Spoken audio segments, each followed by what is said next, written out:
Alors, parlons du Su-57, le fameux chasseur russe.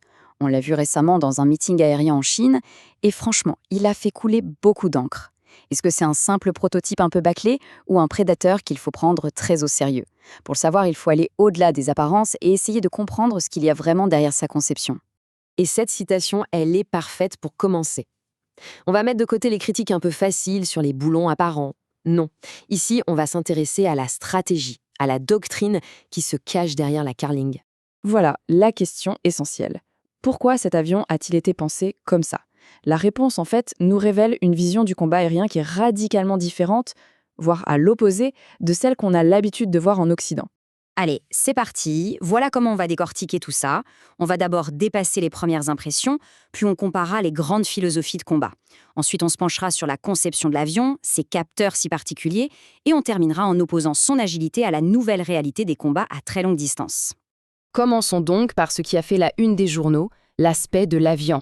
Oui, c'est vrai, l'appareil présenté était un prototype.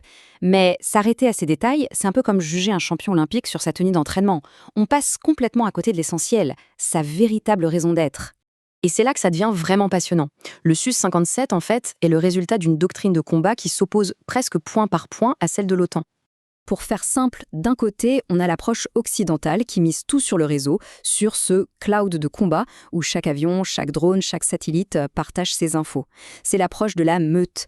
Et de l'autre, on a la philosophie russe qui est de concevoir un avion capable d'opérer seul, de rester efficace même si tout le réseau est brouillé ou détruit. C'est l'approche du loup solitaire. Voyons maintenant comment cette philosophie du loup solitaire se traduit concrètement dans la conception même de l'avion.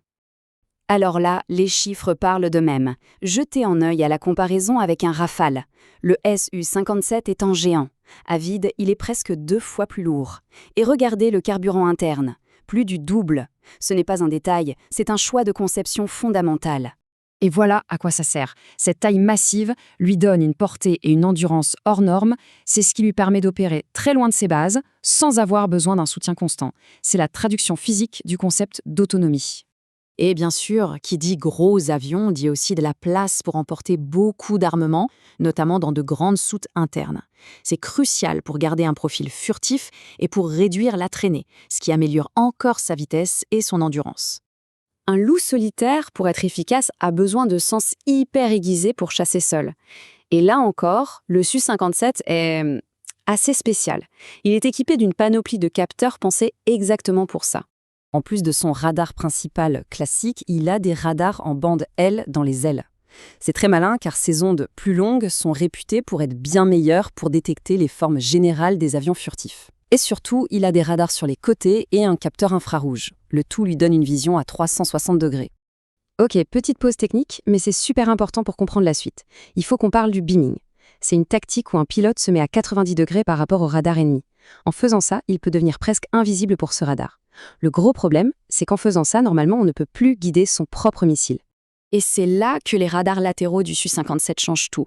Ils lui permettent de continuer à suivre la cible et à guider son missile, même quand il est de profil, ou même quand il fait demi-tour. Il n'a besoin de personne d'autre pour finir le travail.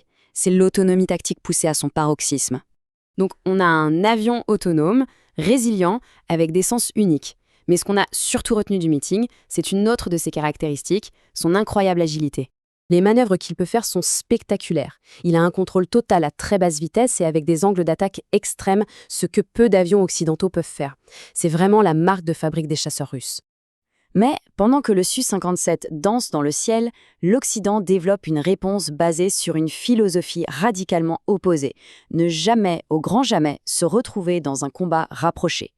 Et voilà la réponse. Le nouveau missile américain AIM-174B. Sa portée annoncée 300 km. À une telle distance, on ne parle même plus de duel aérien, c'est du tir de sniper. Et ça nous amène à la question qui tue.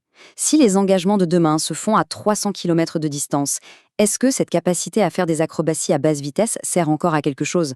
C'est vraiment le cœur du débat entre les deux visions du combat aérien. Bon, alors au final, que faut-il penser de ce Su-57? Comment est-ce qu'on le situe dans le paysage actuel? Le point le plus important à retenir, c'est celui-ci. Il ne faut surtout pas le juger avec des critères occidentaux. L'erreur serait de le voir comme une mauvaise copie. Cet avion n'est pas fait pour s'intégrer dans une meute. Il a été pensé pour survivre et combattre quand cette meute n'existe plus. En résumé, ce qui rend le Su-57 pertinent et même redoutable, ce n'est pas sa finition, c'est sa logique. Sa taille, ses capteurs, son autonomie tactique, tout ça forme un ensemble cohérent, une réponse pensée pour un combat autonome. Il pose un problème différent, mais un problème tout à fait crédible.